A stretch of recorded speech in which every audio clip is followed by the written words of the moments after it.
Today, somewhere on Earth is going to drop anchor in Jamaica, the third largest island of the Antilles, a land of majestic, tormented landscapes. In the north, there's more than 200 kilometers of coast open to the Caribbean rollers and the trade winds.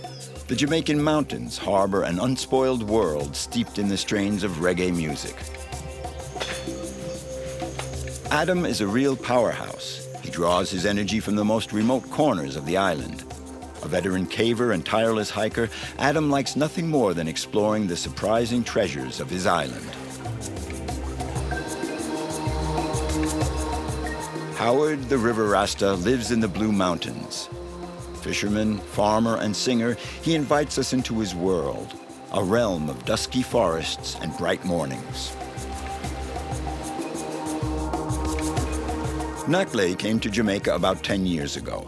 Born in Lebanon in the Middle East, he couldn't imagine his life without the sea nearby. From his war-torn homeland, he brought to Jamaica his passion for freediving. Being in the water, it will reflect to me a little bit Mother Nature. Just being in this liquid that holds you, like a mother will hold you and have her arms around you. So it's an experience that to me I cannot live without.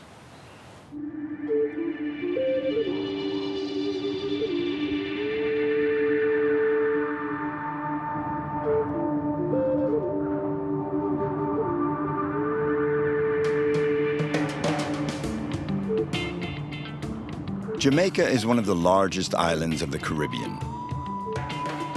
Christopher Columbus landed on these idyllic shores in 1492. He discovered a wonderful island inhabited by natives, the Tainos.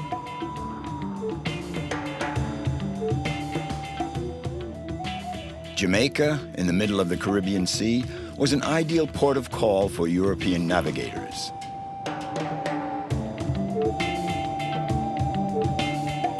This is a land of impenetrable valleys and mountains that reach to the sky. In the Taino language, Jamaica means land of wood and water. The island, furrowed by countless streams and rivers, is hidden by a dense, humid layer of vegetation. Far from the beaches swarming with tourists, we discover another Jamaica, mysterious and unexpected.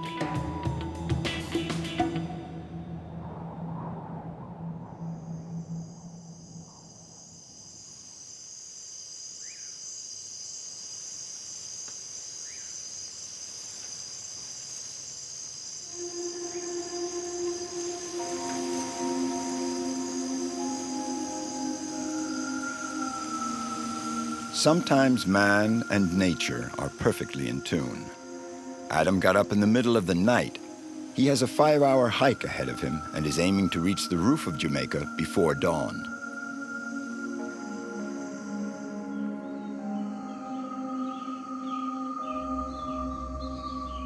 Adam's in luck this morning. He's been doing this ascent to the island's summit at over 2,200 meters for more than 20 years. Adam can feast his eyes on the most breathtaking spectacle Jamaica has to offer.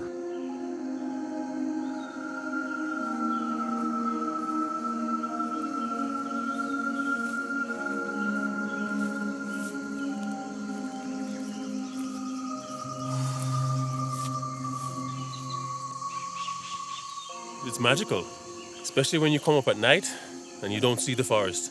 You know, you're just focusing on the trail. And then when the sun comes up, as it is now, and the forest comes alive, it's a special place. It's a special place.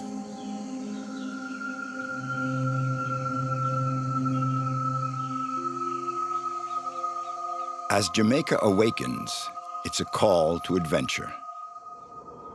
Adam, alone on his mountaintop, can savor the light and sounds that drift up from the forest.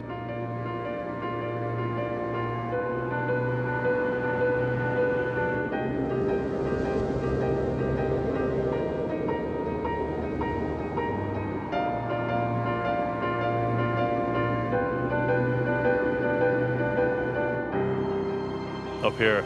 You know, you feel that you can do anything, you can accomplish all. You know, when your head clears and you start to make sense of why you're here, you know, your purpose here.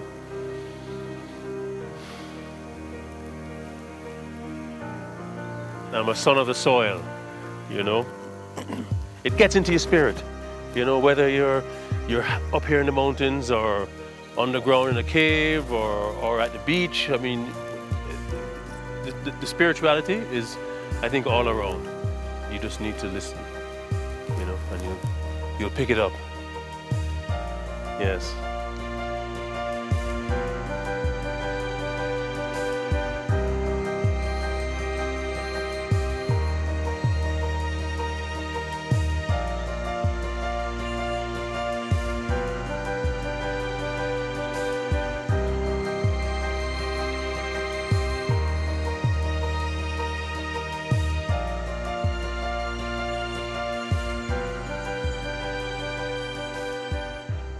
It was in these mysterious landscapes, where sky, sea, and mountain confront each other, that the myth of the Pirates of the Caribbean was born.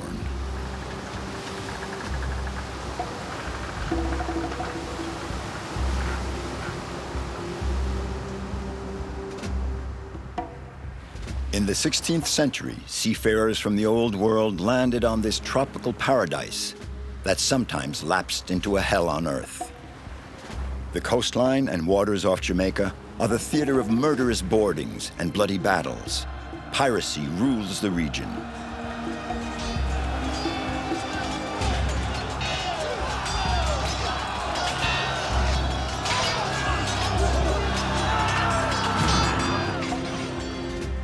Hundreds of Spanish, English, French, and Dutch ships sail the warm waters of the Caribbean, their holds bursting with precious cargo and treasure. Pirates, freebooters, and buccaneers set up their headquarters in Jamaica. The island becomes a hotbed of piracy.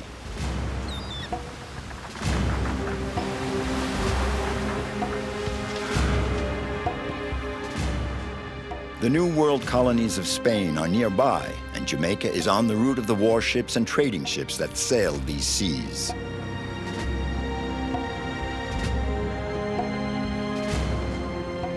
Pirates like Blackbeard and the bloodthirsty Captain Morgan, the most famous of them all, were the masters of Jamaica.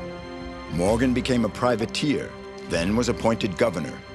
The island would make him a very rich man.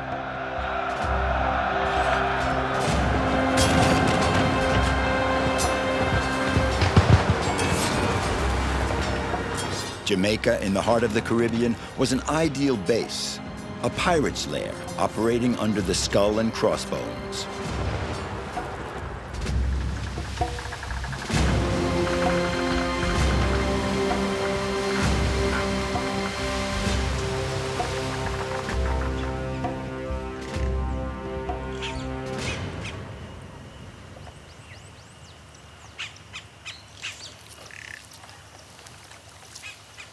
Adam was born of a Canadian mother and Jamaican father, an artist inspired by the natural force and riches of the island.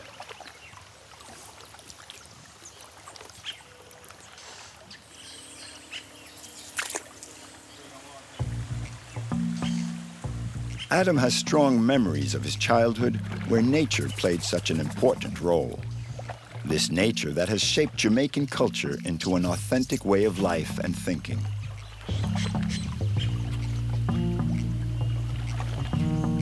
Our culture is very, very vibrant, very expressive.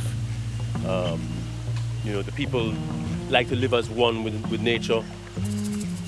So it's a very special place, it's a very magical place, you know, the energy here, not only in the environment, but in the people. Very strong, very powerful. And that makes us Jamaicans.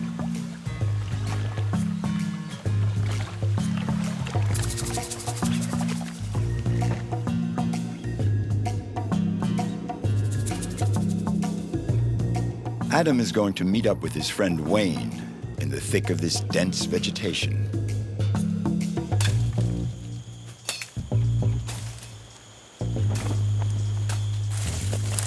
Wayne is taking part in a study organized by American scientists on the king of the forest, the Jamaican yellow boa, an endemic species.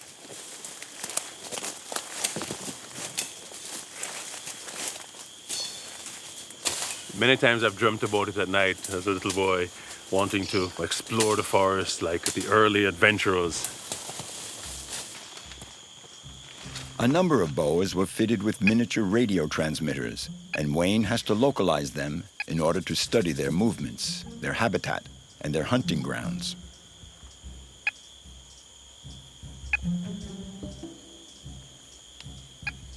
When it comes to homing in on the invisible king of the forest, no one is better than Wayne. If I turn it this way, I don't get any signal at all. Normally, In this direction, I get a signal, but it's pretty weak. So the snake is not down there. It must be higher up.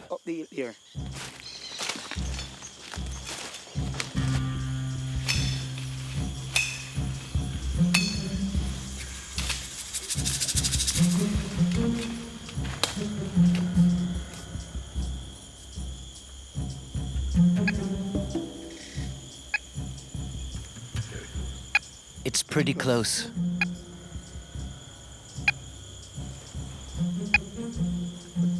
Could be anywhere around here. Yeah, it could be anywhere. Hey! You see him? I see him. He's stretching out. He's moving now. I can see him breathing. Yeah, you see him over there? You can see the little eyes. Over there, so this is it. I thought it was, yeah. So how many times have you found her? I found her several times, but it's been about 2 months now since I've seen any boas at all. In the, what we're checking. With all this data collected, they'll learn more about the territoriality of the Jamaican yellow boa, and so be able to protect it. This boa doesn't need a vast amount of space to hunt, feed, and reproduce, but still we have to grant this endangered species the place it deserves in the forest.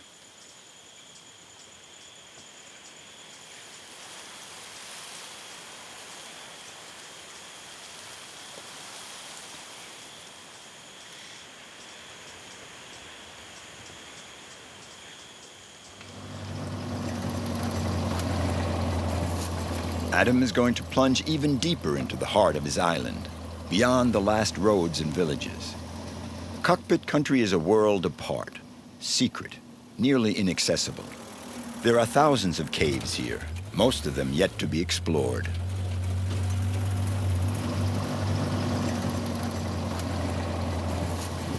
Here, we're just on the periphery of the cockpit country, entering it now. I mean, if you look, you can see the conical hills starting, the big limestone massives. This is the beginning of it, of the primary forest.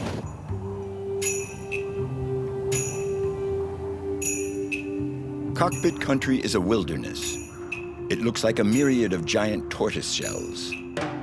As far as the eye can see, thousands of limestone hills worn smooth by time. This is Jamaica's last virgin territory. Millions of years of erosion have carved out this unique landscape populated by rare plant and animal species living side by side.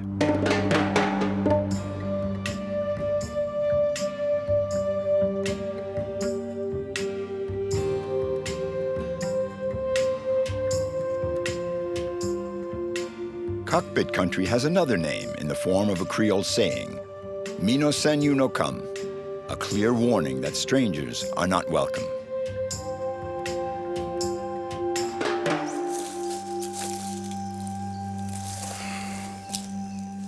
This is the entrance to Potu Hole.